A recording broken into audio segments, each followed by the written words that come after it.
Hey guys, we're back. It's Ethan, And Willy. and I guess we're gonna let William share his testimony. We had to take a little intermission. We didn't want the video to be like 2 hours long straight through, and we figured it would probably be better if we just split it up. One being my story, one being Willy's story. So I'm gonna let Willy just run with the floor, tell him, or tell the audience, you guys, about his testimony, how God saved him, changed him, and how God's using him today. So, I guess from the beginning, a lot like Ethan, I was raised in church, a Christian family, and always in church every Sunday. Baptized at a young age, went to VBS, all that kind of stuff. But I was also the sheriff's son, so you know what they say about sheriff's son or preacher's daughter, and I was the preacher's daughter. No, I'm just kidding. But yeah, lived a very eventful youth. I was successful and popular through middle school, high school, but things weren't always the best at home. Things were tough growing up a lot of the times, and I used school as kind of an escape, really. I mean, I loved school because it was where I could be whoever I wanted to be and where I was with my friends, and it wasn't so much that I got drawn into the wrong crowd, but rather like I created the wrong crowd. I had a big following. I was popular, and I was friends with a lot of people, some great people, some bad people, and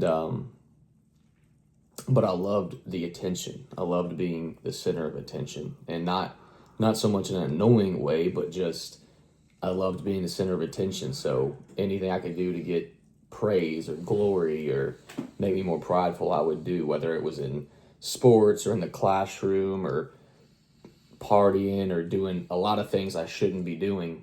I was doing it because I was 100% in love with the world and not Christ. At a young age, I thought, just going to church and knowing Jesus, I was saved. But I wasn't living any type of life as a Christian should live.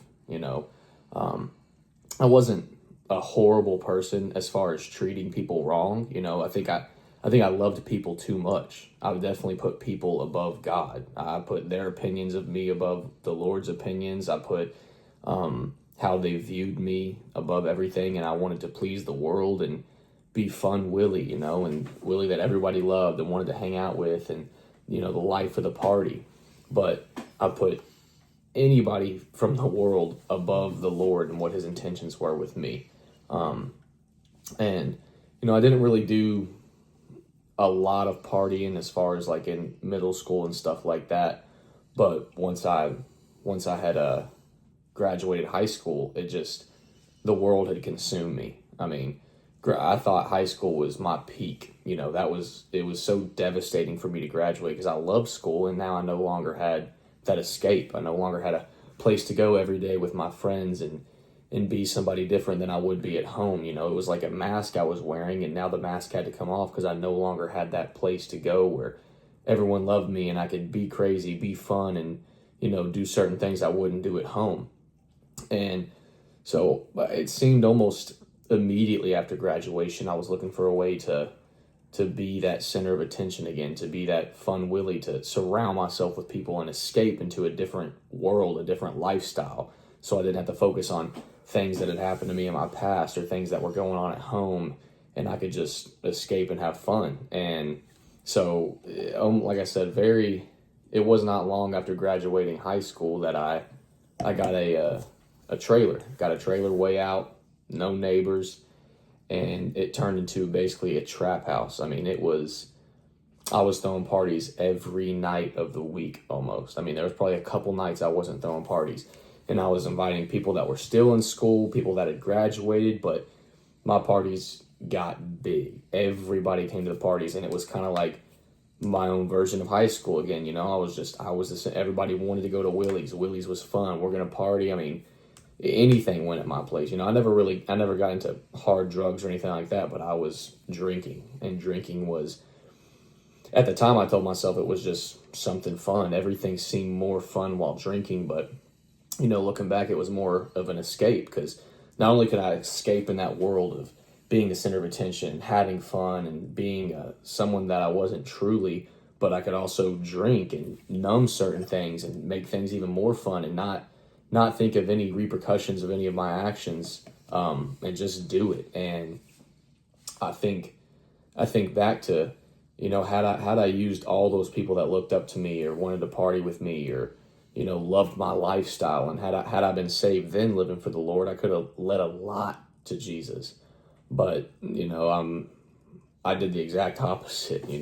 Young people in high school or people my age and stuff that looked up to me and wanted to have the lifestyle I was living because it looked so fun, were other people that just, like you see on social media and movies and music and everything that's fake, but it looks fun, and they make it look like this is living. But really, it's just when all the parties are over and everyone's gone and you're the only one there, you're stuck with yourself, and there's no mask, there's no escaping, there's just loneliness, honestly. There's no one staying there overnight, or, like I said, I had no real relationship with Christ, so I felt alone. And that's one reason I constantly wanted to party and have big groups over, or go out, or do all these crazy things, because then I wasn't alone, then I was having fun, and I didn't have to think about not having somebody there with me, or anything of that aspect. And it grew a wedge between me and my family, because everyone knew what I was doing. I was partying like crazy, and I wasn't trying to hide it. I mean, I posted everything on social media. All the crazy stuff I was doing and parties I was throwing was posted everywhere. There was no denying it, no hiding it. I wasn't ashamed of it, basically. I didn't feel like anything I was doing was wrong. I felt like I'm young, you only live once, and living by that motto, you only live once. And I at the time I saw, like I said, no harm in it. It's just, I'm young, I'm partying, I'm having fun. And once I opened that door to truly partying and drinking, it never slowed down. I mean, it got worse and worse and worse. And like I said, I never went through the phase of not liking the way I looked, or not liking who I was, or any of those things. I loved who I was too much. I was too prideful. I loved myself and held myself above everyone else, and thought like I'm the man. I've got the prettiest girls around me, or I'm trying to get nice new vehicles and clothes, and just everyone wants to be my friend, even if it's fake, just to be invited to one of my parties, or whatever the case may be. I felt like I was on top of the world, and the truth is, I wasn't. It was alcohol numbed that, and being around so many people and stuff, and everyone saw a version of me that wasn't truly me, really. And I was nice to everyone. I never really. I had plenty of fights and altercations and stuff like that, but it's just being dumb and drunk. I've been kicked out of plenty of bars and all those things, but a lot of those things weren't just out of anger and hating those people. It was just, I didn't care. It's like everything I did was, oh, you only live once, I'm young. And I used that excuse so many times. It's just like, I didn't care. Everything to me was fun. Fighting was fun. Partying was fun. Having sex was fun. Everything was just fun. But there was no road to gonna lead me to heaven, or lead anyone else to heaven, or finding a wife, or having kids one day. None of those things were looking in my future, because I was so in love with myself and in love with the world. And I knew at certain points, I knew certain things I was doing was wrong, but I didn't want to change those things because of the fact that to me, it was fun. I loved myself too. I did not love the Lord. I didn't want to die to myself and give myself up to the Lord and quit all these bad habits I was doing, because to me it was so fun. And Satan's not really going to attack you or make the bad things happen in your life if you're already living for him. And that's what I was. I was living for him, so I didn't feel so much convicted because I stopped going to church. Like I said, I grew up in church and everything, but I thought that was it. I was baptized when I was young. I know who Jesus is, and I say a short prayer before I eat or something like that, and that was it. I can do whatever I want now because Jesus died on the cross for my sins, so everything I'm doing right now has already been forgiven. But that's not true. He died for your sins, but you have to commit your life to him. You have to confess these sins, commit yourself to him, and that's all that's said in our other video about salvation. But like I said, I just use that Jesus dying on the cross as our sins, as I'm already forgiven, so now I can do whatever I want because I'm forgiven. But I never had that comfort in my mind of, if I died right now, I'm going to heaven, because I never thought of heaven or hell. I never thought of consequences. I never thought of any of those things. And I mean, there were so many things in my life where God tried so hard to get my attention. You know, I had one of my best friends through high school. He passed away in a car accident, and he was younger than me. You know, we were just teenagers, and it was just instant. He moved out of town to be with his mom for a little bit, and you know, he died in a car accident, and he'd already signed college papers and was getting ready for college, had a good job, and it was just crazy. And me and him did a lot of running around together, you know, partying, smoking weed was his thing, and drinking and partying and girls and all that. But that's where I felt a little conviction there, because it was like, I never once told him about Jesus, and I don't know if anyone did. We had a lot of fun, and as far as doing worldly things, and so many memories of just partying and being with girls, but I never mentioned Jesus or asked him if he knew Jesus, and I could have been put in his life for that reason and completely failed at that, you know. And so that haunts me to this day, wondering, was he saved, or did he know the Lord, or where did he end up going, or what kind of person was he when he went to Alabama, if anything changed, you know. And just all these things, you know, I felt conviction for that. And that was one of the Lord's ways of waking me up, and I completely ignored it.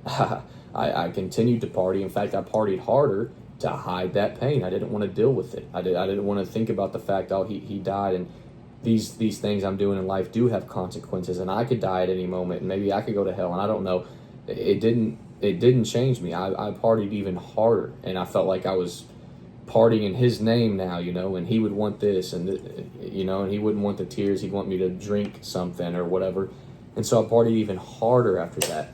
And only a few months later, my mom passed away, and it was just a few months after his death, and that hit me horribly.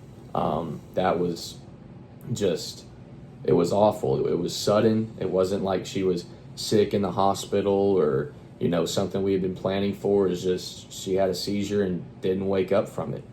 And that crushed me. And the Lord could have been using that as another wake-up call just months later. And it didn't work. I drank more than I ever had. And a lot of my drinking after that, it wasn't just for having fun. It was to numb the pain, to not feel the pain, to not think about the past or consequences. And it wasn't just me out partying and having fun and all this. I was drinking constantly because I didn't want to be awake, really. I didn't want to feel things. I didn't want to think about her passing, or think about, I'll never see her again, or she'll never meet my future wife or my kids, or any of the bad things that came from it. I was so numb during months of that because I just drank, you know. I couldn't be there the way I should have been for my younger siblings, because I wanted to numb it. I wanted to forget about it and numb it. And that's exactly what I did. I numbed it until I no longer could feel so much about it, because I was constantly drinking. I mean, I would drink just going to work. I'd have a drink I'd put a few shots in a Polar Pop. I mean, I was constantly drinking. Polar Pop. Yeah, I'd get a gas station Polar Pop, throw some shots in it. And the thing is, I was a functioning alcoholic.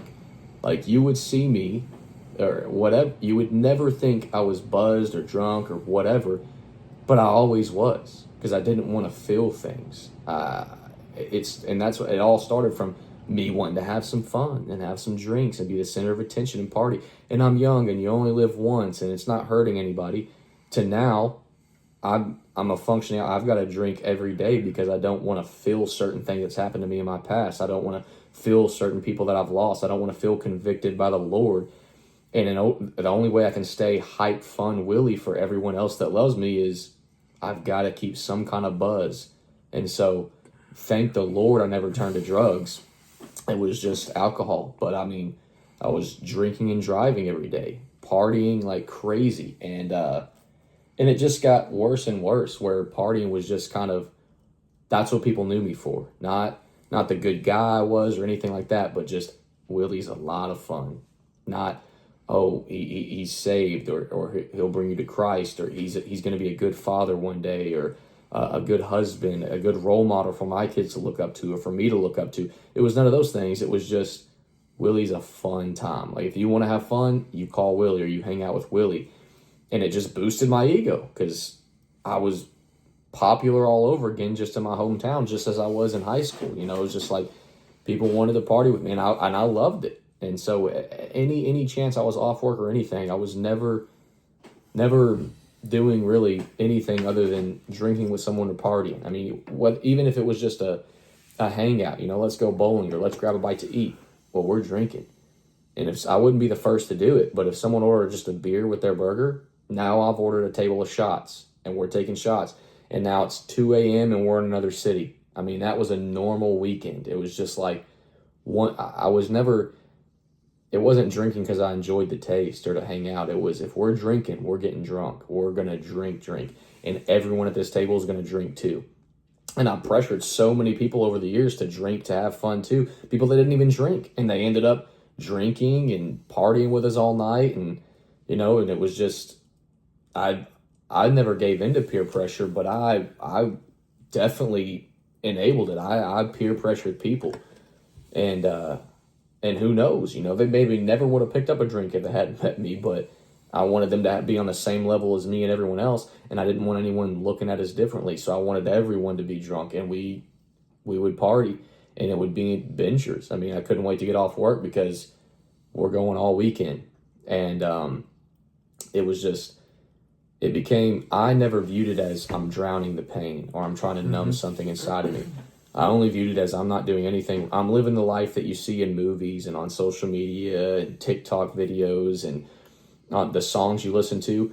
It was a fairy tale. I mean, I was trying to live the life of anything you would see that's on, like I said, a movie or a TV show. That's exactly how I was living my own reality TV show. Just everything's about me having fun, and I never wanted to feel convicted. So like I said, it led me away from Christ. It led me so far from God because I didn't want to go to church because, well, I'd feel bad at church because of everything they're preaching is the opposite of what I've been doing and how I've been living, you know? And I had different masks. I could put on a certain mask to show up to church. I could put on a certain mask for a family event or a holiday or whatever the case may be. And I could put on a certain mask for partying and stuff like that, or having a serious conversation.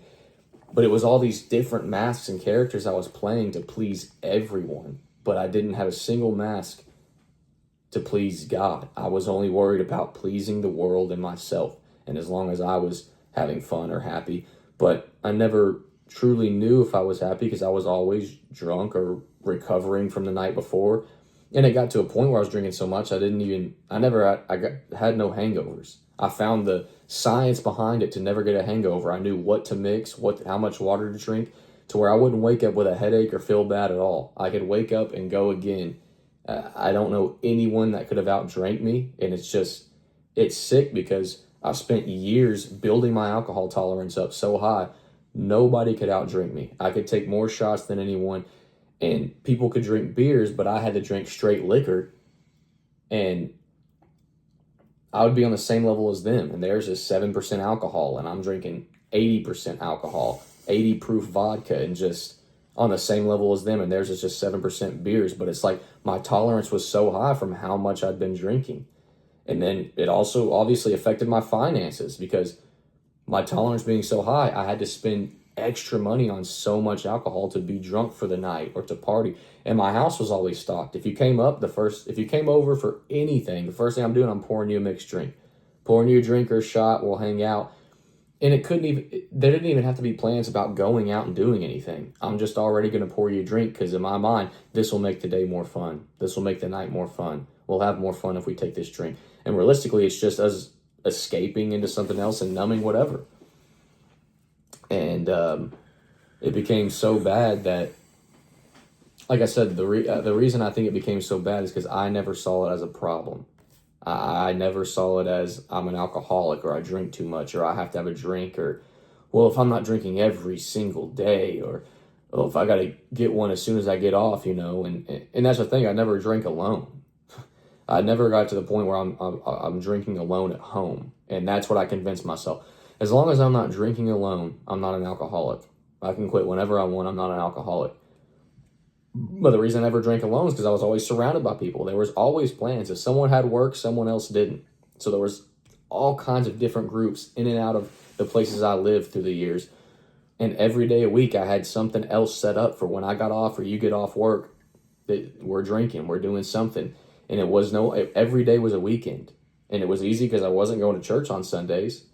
And I was doing different jobs like personal training and stuff like that. So I was working my own hours when I wanted to. So every day was a weekend for me. There was never waiting for Friday or Saturday to come. It got to a point where every day we're going out to the bars, we're drinking, we're doing something fun and something wild.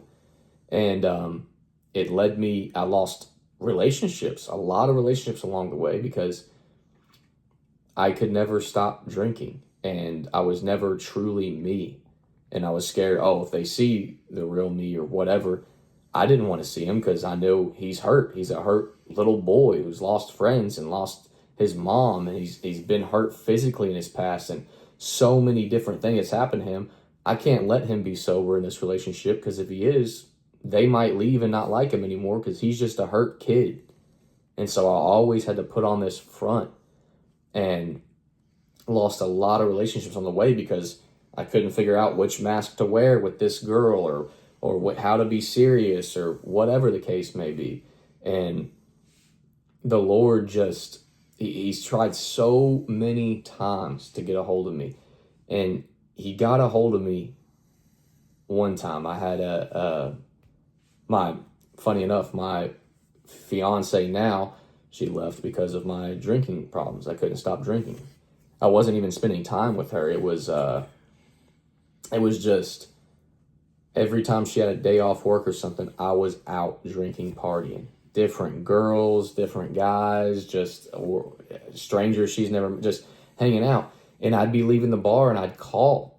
And I'd call her at 2 a.m. and just be nasty to her if she wasn't up or didn't want to see me.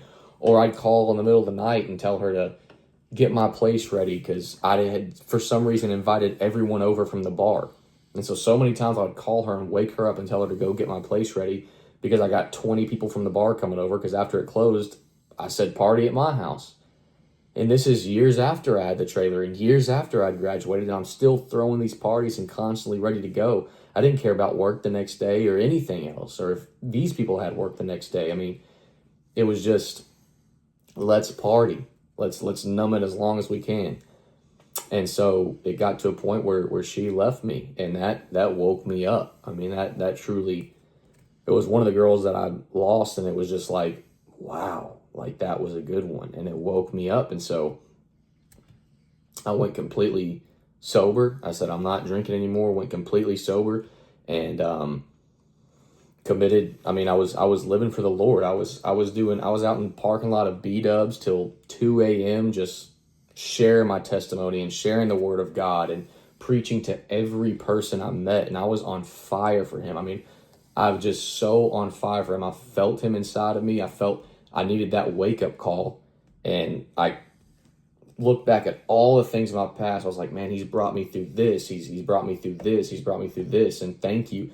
And I was just so thankful and on fire for him. And I was preaching to everyone, trying to bring all my friends to Christ. But I quit drinking it was 7 months. I was on fire for the Lord, quit drinking and everything.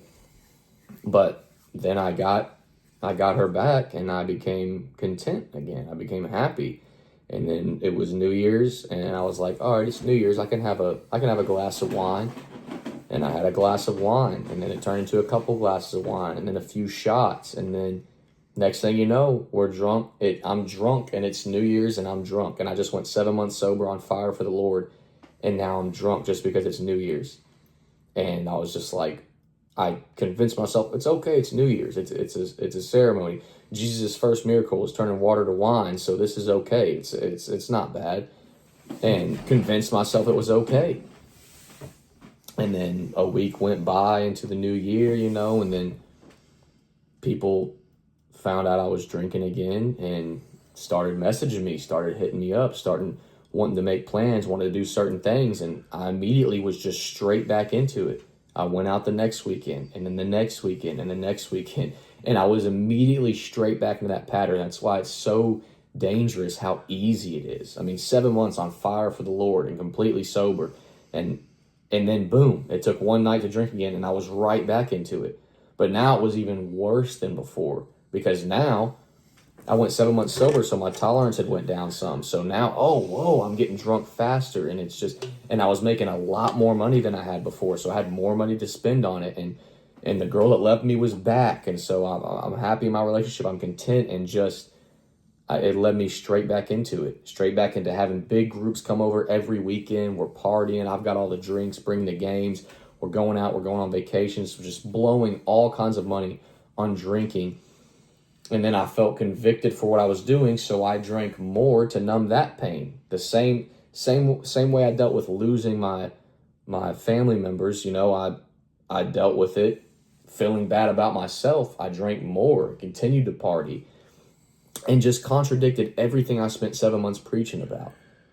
And it led to me drinking not just on the weekends. At first, it was the weekends. It was like, okay, it's just the weekends. But then it became weekdays too, or any chance I was off work, or if we went to any birthday party or family function or anything, I had a mixed drink in my hand, and I'm drinking and driving every single day, just partying. I always had a drink in the car, and I went straight back to, I wasn't going anywhere without a buzz, and it was just horrible. And then it caught up to me. One night, had some friends, and we went out to a tractor pull, and we're leaving the tractor pull, and we're on our way. I'm dropping everybody off, and we had a bunch of drinks to drink, or I had a bunch of drinks in the vehicle, and so on the way back, we go. I get everybody dropped off, and on my way back home, boom, I get pulled over, and it was just like, oh my gosh. And I didn't think much of it because I didn't realize there were so many open containers in the truck. And so I get pulled over and I get arrested right there. I get booked. And at this time, I'd been working at the sheriff's department with my dad. So it was just another mask. I was an officer, I was a deputy working with my pops at the sheriff's department and everything. And I knew all that was about to come to an end. And I was arrested, I was booked, put in the orange jumpsuit, in jail, and just sitting there thinking like, oh, this is embarrassing. I knew my mugshot was going to be posted. I knew I was so embarrassed and ashamed, like, oh, Dad, I brought shame to Dad's name. I really let Dad down. And oh my gosh, my chief's going to see this, and the sheriff's going to see this, and I let them down. And oh my gosh, I can't imagine what my girlfriend's going to think, and she's already left me for this, and now look, I'm getting arrested, and it's just all these horrible thoughts and conviction and shame I was feeling, and I felt miserable because of how the world was going to view me of this.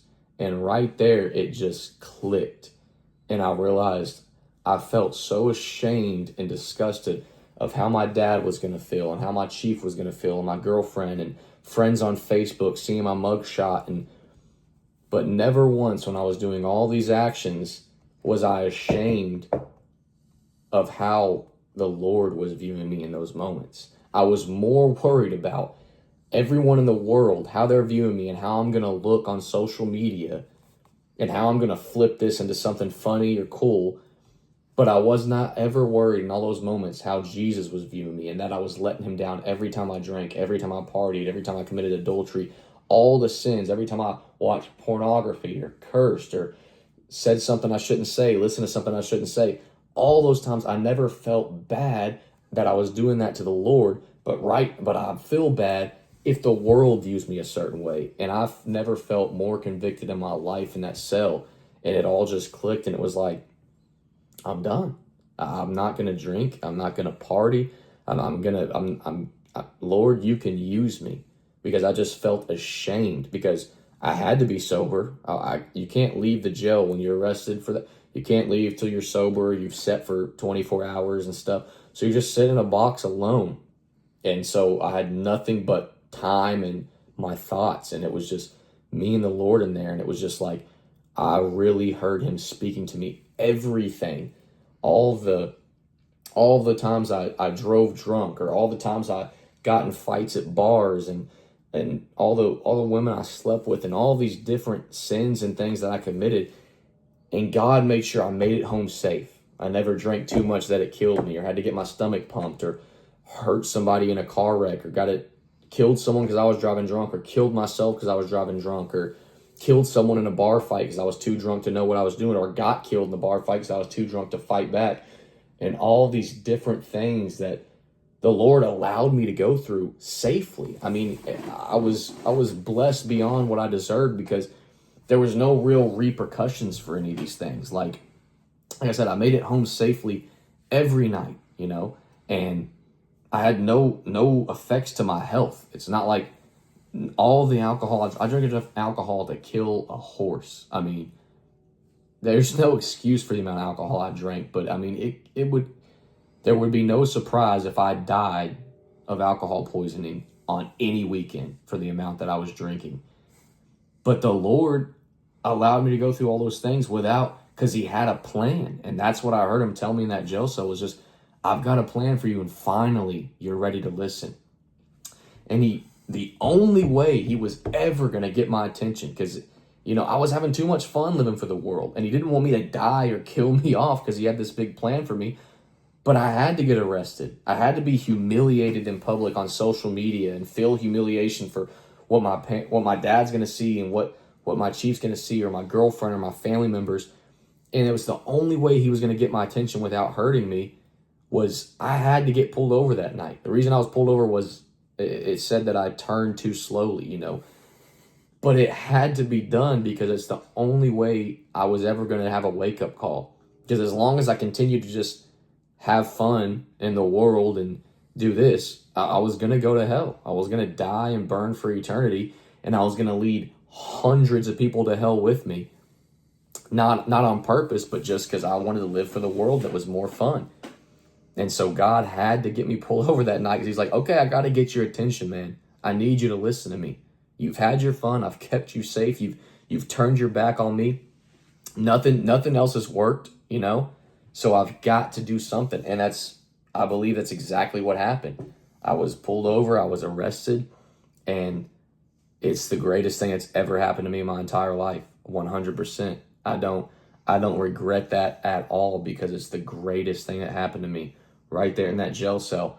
I mean, I really felt salvation in that jail cell. I mean, I committed my life to Christ truly. I said, I'm not gonna drink anymore. I'm not gonna do these things. I'm gonna stop all these bad habits I had in my life. And it was so crazy how cold turkey I was able to quit these things. I mean, I felt the Lord lift it off me, and I was no longer really ashamed or embarrassed to be in there, but I couldn't wait to get out and tell the good news of what the Lord's going to use me for, what happened to me while I was in there. And I was at peace, and I wasn't tempted, I got out and I was like, okay, it's going to be harder once I get out, to not want to drink once I'm around it, or not want to party with certain people. But I completely flipped that around. I stopped drinking.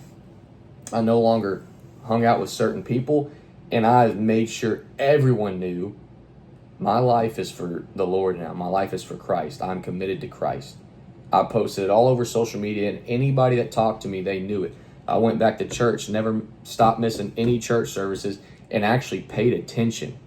Got a nice Bible case, so I was able to take notes, go home and study what we went over in case I missed something or didn't understand it. So it wasn't just me making sure my attendance was good at church, but it was exciting, because it was like, okay, I'm learning. I can't wait to get there to hear something. Maybe I have questions about something. But the Lord since then has truly transformed my life. I've never been so happy and so authentically me.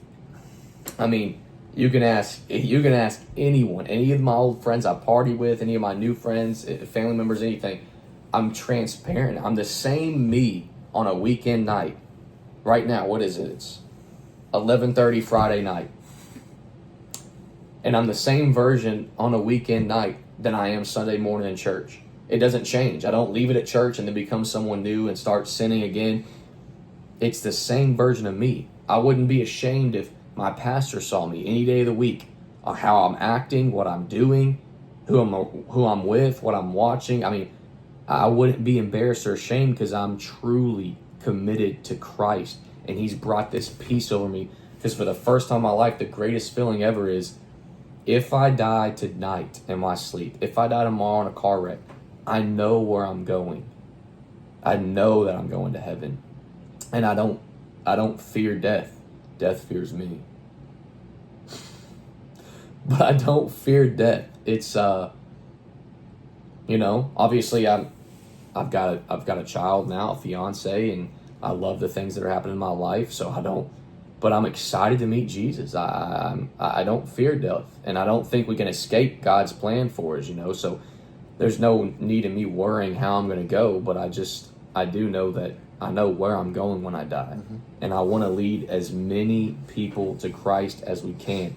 And I want to use my popularity that the Lord's blessed me with and following for these pages. And that's why we started the YouTube channel, and that's why we started TikTok pages and stuff, is to put good out there and bring as many people with us as we can, It's not that I cut off everyone I partied with, because, Jesus sat at the table with sinners. He didn't commit those sins with them, but that's where he wants you. That's where he sent his disciples out to the places they were least wanted, where nobody wanted them. He said, go speak to these people. And they're like, Jesus, that's where you want us to go?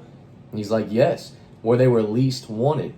And I think God allowed me to go through all these things and all these different trials and tribulations and partying, all these rebellious years, so that I can reach people that others can't. Mm-hmm. Some people don't want to sit in church and listen to a pastor who's always lived a good life and knew that he was going to go into the ministry at a young age and never drank, never smoked, never watched pornography, never did this, and has always lived. You're like, he's a perfectionist, or he thinks he's higher than you, and he can't relate to you because, well, if you've never drank, or you've never done this, or never been addicted to this, or been angry about this, then you can't relate to me. You can't tell me how to get over this or how to overcome this if you've never done it. And I think the Lord allowed me to do so many bad things in my life because he had a big plan for me. And he wants me to reach people that others aren't able to reach. And he knew I was going to have a really good story, a really great testimony, And my testimony is, there's a lot of different parts missing. There's so many different parts to my testimony. My addiction to alcohol, the death of my mother, the abuse I went through as a child. So it's kind of hard to fit all into one video. We can break it up into different parts, but if I was to share my testimony in person, it'd be an all day or all night kind of thing. I mean, I went through a lot. Yeah. Some things were definitely my fault, and some things I had no control over that weren't my fault. But there's so much more to my testimony, but the Lord just put on my heart to share the part of me partying and my addiction to alcohol, because I know a lot of people suffer with that. And I've had addiction to a lot of different things, and I've had a lot of abuse happen to me and a lot of trials and different things in my life that's happened. But the Lord put on my heart for this video, share my addiction to alcohol. And and like I said, while I was sharing that testimony, I kept saying how much fun I was having and how fun it was living for the world. But how I'm living now, I'm having the most fun of my life, completely sober. And all I do is serve the Lord, lift heavy weights, and eat a bunch of food.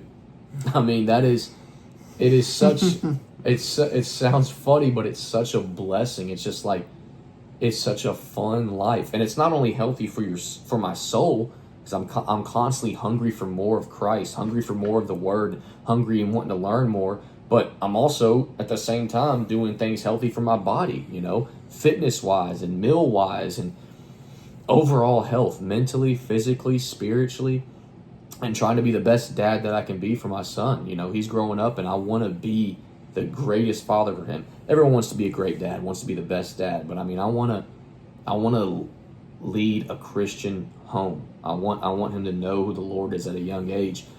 And I want him, when he's tempted by certain things in high school and middle school and all these things, and he comes home asking about it, or he's tempted by these things, I'm going to have all the stories for him.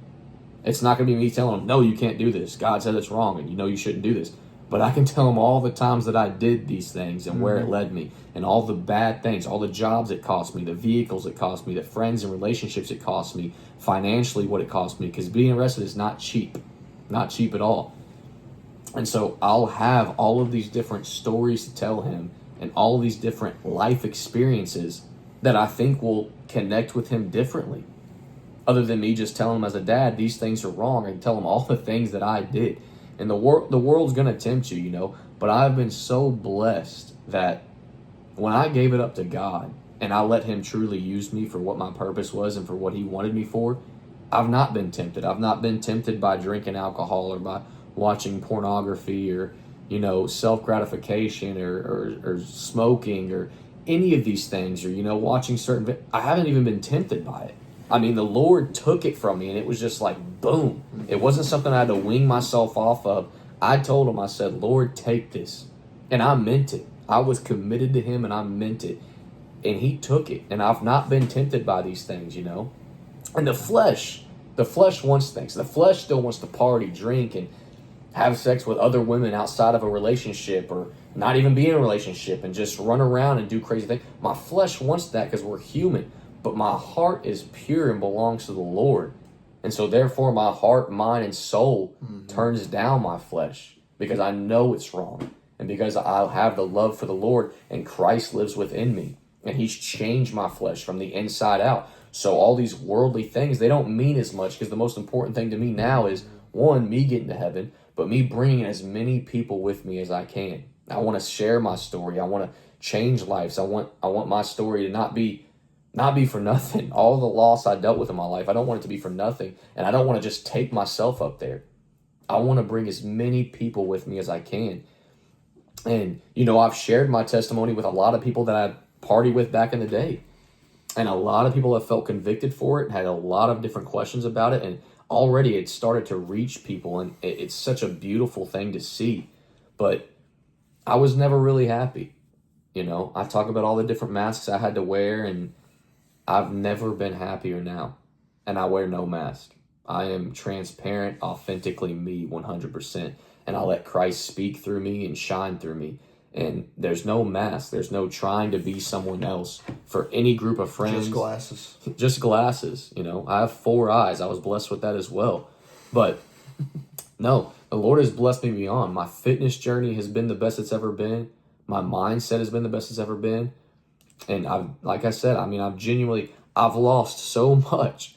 But when I was at the bottom, obviously I was fired from the sheriff's department when these things happened. So I had no job. I had a baby on the way with no job, and had just gotten out of jail, and, lost my license, all those things. At the very bottom, I'm about to have a child, and now I have literally nothing. And I was the happiest I've ever been in my life. And that's the craziest part. I wasn't worried about all these things. Like, oh my gosh, I've got to do this. I got to find a new job. I got to do this. I got to make enough money for this. I got to have this. I was at peace and happy. And I was at the lowest. I went from making a lot of money, and I've been GM of companies before, and, and I've lived a good, comfortable life, and I thought I needed all these things. But then when I lost all those things, but gained Christ, I was the happiest I've ever been. I didn't need nothing else bothered me anymore, because it all these worldly things, it was like, if I die, I'm going to heaven. And that's all I need to know. I'll get a job. And now I'm back into personal training, and I'm working at a gym again, and, all of my goals and everything I want to do for basically a job, that's what I'm doing as a career. And I love it. I've been very blessed. The Lord's put me in a position where I'm able to do the things that I love the most and what I've studied the most. But now I'm able to do them, and it actually means something, because now it's not just, I'm a personal trainer, partying, living for the world, but I can witness to people, to employees at work, to new members, to new clients, not just their physical growth, but their spiritual growth. Somehow find a way to talk about Jesus in there. And it's awesome, because I get to reach out and talk to people, and I'm on fire for them. And I'm not just a personal trainer for your physical, but also your spiritual, man. I want to see you live a long, healthy life in the best shape that you want to be in, but I also want to see you in heaven after this life. And I get to share that story with so many people. And it's a beautiful thing, and it's awesome, man. And I'm so grateful for what God's brought me through and what he's going to use me for now. I think he has great plans for me. I think there's going to be a lot of bright things in my future, and hopefully bring a lot of people with me. But like I said, I no longer need the worldly things, and I'm no longer in love with myself and the world. The Lord comes before anything, you know. I still love people. I love people now more than I ever have, you know. But the Lord comes before all, and that's one reason I feel I'm not so much tempted by these earthly things, because of the fact that Christ comes first. And I'm grateful, and I'm more thankful than ever. Every time I pray, I thank him for, things that we take for granted. We thank him. Thank you, Lord, for this meal that we're about to receive, like when we're about to eat food and stuff. But I thank him for toilet paper, for a roof over my head, for toothpaste, things that we take for granted that we need and we use every single day. And it's just like, God, thank you. And even when things are going hard in my life or rough, I'm constantly thanking him, because I'm constantly reminded I don't deserve any of this. I've got a nice new home. I'm working a job that I absolutely love. That's what I'm the best at. I've got a beautiful, healthy son, a beautiful, healthy fiance who also has a great job and a career that she loves to do, and a very beautiful, healthy family. I could not be more blessed. So it's hard for me to get so much aggravated. And sometimes when I get aggravated, if things don't go my way, I just look at everything I have and that he's blessed me with. I've got a full fridge. It's just like worldly things no longer become the main focus, because you look at everything I need, I have. Everything that I need in this life, whether it be food or shelter or water or whatever, I have. And I have that times 3. I have more than anything I need. And the Lord has blessed me. And as long as I've turned my back on him and completely just neglected his love for me and his use for me and just lived for me, and he would still bless me with all these things, it's humbling, and it's crazy, and it's a love you'll never experience unless you commit your life to Christ. Jesus is love, and I pray that each and every one of you learn to know him, come to know him. If you're struggling with anything, any type of addiction or a death in the family, or your pride, even, or your patience, I hope that you reach out to us through one of these videos, or contact us, or contact your local church or anything, because I'm telling you, if you think you're happy now, or you're not harming anyone, or whatever the case may be, I promise you, Christ will make you so much happier. And the greatest feeling in the world is knowing Jesus' love, and knowing I'm going to heaven to meet him when I die. And I just think that's beautiful. And as far as my alcohol and partying addiction part of the testimony, I think that about sums it up right there. All right, guys. Well, I just want to say thank you for tuning in to these 2 videos, and I hope that you guys can continue to grow, and spiritually, physically, whatever your goals are. I pray that you seek them as Christ would have you to seek them, not as you would want to seek them, because like I said, if you try to seek things your way, it always falls, and it always will have cracks in the foundation. So praying that you continue to strive to be better, and not just your definition of better, but what God's definition of better would be. And thank you guys for tuning in, and we'll see you guys in the next video.